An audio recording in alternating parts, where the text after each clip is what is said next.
Hello दोस्तों, कैसे हैं? आशा करते हैं आप सब ठीक होंगे। तो आज का कहानी है टूटे सिक्कों का रहस्य। सुनिए, दिल छू जाने वाली कहानी। ये कहानी बहुत ही मनोरंजक होने वाली है दोस्तों, तो ये कहानी अंत तक सुने।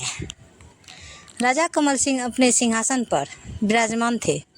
मंत्री तथा अधिकारीगण उनके इर्द गिर्द अपने अपने आसनों पर बैठे हुए थे।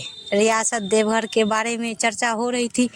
देवघर का सूबेदार नटवर सिंह बुद्धिमान तथा प्रजा की भलाई चाहने वाला आदमी था, लेकिन पिछले कुछ दिनों से उसने राजा कमल सिंह को कर देने बंद कर दिया था। इसी के बारे में दरबार में विचार विमर्श हो रहा था। राजा कमल सिंह ने नटवर सिंह के पास कई बार सूचना भिजवाई, लेकिन नटवर सिंह की तरफ से कोई जवाब नहीं आया। नटवर सिंह इस व्यवहार से राजा बहुत क्रोधित थे। वह नटवर सिंह के इस व्यवहार के लिए मजा चाखना चाहते थे। आखिर काफ़ी देर तक विचार विमर्श करने के बाद यह निश्चय किया गया कि 15 दिन तक और इंतजार किया जाए।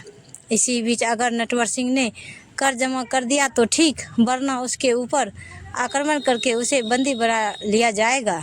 उसके स्थान पर किसी और को वहां का कार्यभार संभालने के लिए कहा जाएगा। इस घटना के कई दिनों बाद की बात है। दरबार लगा हुआ था, तभी गेट पर नटवर सिंह का दूत आया। चौकीदार ने कहा, महाराज, देवघर से दूत आया है। राजा ने उसे फौरन दरबार में लाने के आदेश दिया। दूत ने राजा को सिर झुकाकर प्रणाम किया। फिर उसने अपने साथ लाए एक पत्र तथा एक थैली भेंट कर दी। थैली देखकर सब लोगों की आंखों में खुशी से चमक उठी। वे मन ही मन कहने लगे, चलो अच्छा हुआ, नटवर सिंह की अक्ल अपने आप ठीक हो गई। उसने कर भेजकर अपनी मुसीबत बचा ली। सबकी आंखें थैली पर टिकी थी। राजा ने पत्र पढ़ना शुरू किया। उसमें लिखा था, महाराज, गलती के लिए क्षमा चाहता हूँ। परिस्थिति के अनुसार आपकी सेवा में कुछ भेज रहा हूँ। हालत सुधरते ही आपकी सेवा करूँगा। आपका सेवक नटवर सिंह। पत्र पढ़ते ही राजा कमल सिंह की आंखों में खून उतर आया। उसने गुस्से से पत्र को फाड़ डाला। जब थैली खोली तो उसमें टूटे सिक्के भरे पड़े थे। इन सिक्कों को उसने दूत की तरफ फेंक दिया। फिर गरजते हुए बोला, नटवर सिंह से कह देना मैं इस अपमान का बदला जरूर लेकर रहूंगा। दूत बेचारा क्या कहता, वह चुपचाप वहां से चला गया। राजा ने सेनापति को बुलाकर देवघर पर चढ़ाई करने का आदेश सुनाया। वह किसी भी हाल में नटवर सिंह को कुचल देना चाहता था। राजा कमल सिंह को अपने अपमान का बदला लेना था। राज का बूढ़ा मंत्री बीमार था। जब उसने देवघर पर चढ़ाई की बात सुनी तो उसे अचरज हुआ। उसने सोचा, क्या बात हो गई? राजा को आज तक इतने आवेश में कभी नहीं देखा। राजा किससे युद्ध करने जा रहे हैं? कमल सिंह बहुत नेक इंसान था, इसलिए उसके राज्य के लोग तथा आसपास के राजा उसका सम्मान करते थे। बूढ़ा मंत्री राजा के पास गया। उसने आश्चर्य से पूछा, महाराज, मैं यह सब क्या सुन रहा हूँ? किसने आपकी शक्ति को चुनौती दी है? राजा ने रोष भरे शब्दों में कहा, मंत्रीवर, यह लड़ाई नटवर सिंह के खिलाफ है। उसने कर भेजने के स्थान पर टूटे सिक्के भेजकर हमारा अपमान किया है। मैं उसे मिट्टी में मिलाकर ही दम लूँगा। बूढ़ा मंत्री बुद्धिमान था।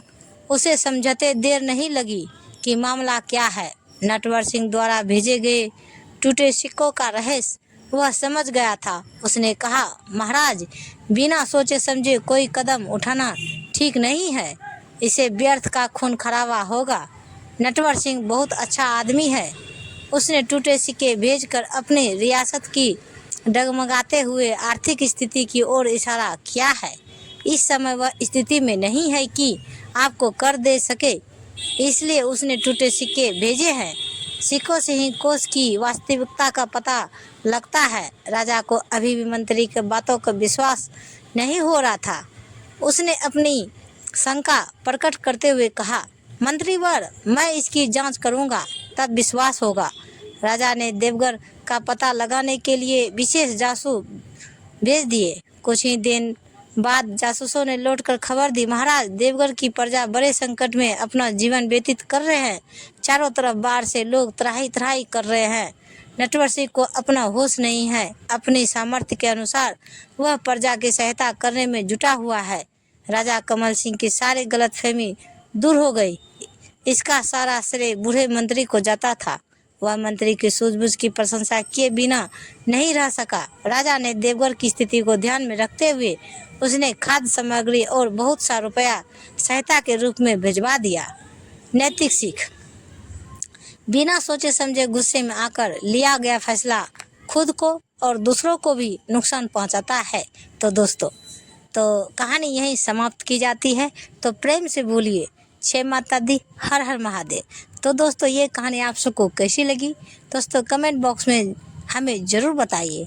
और ऐसी कहानियाँ सुनने के लिए, अच्छे कहानी, ज्ञानवर्धक कहानी या सास बहू से प्रेरित शिक्षाप्रद कहानियों से आधारित कोई भी कहानी सुनने के लिए हमारे चैनल को सब्सक्राइब करें और वीडियो को लाइक जरूर करें।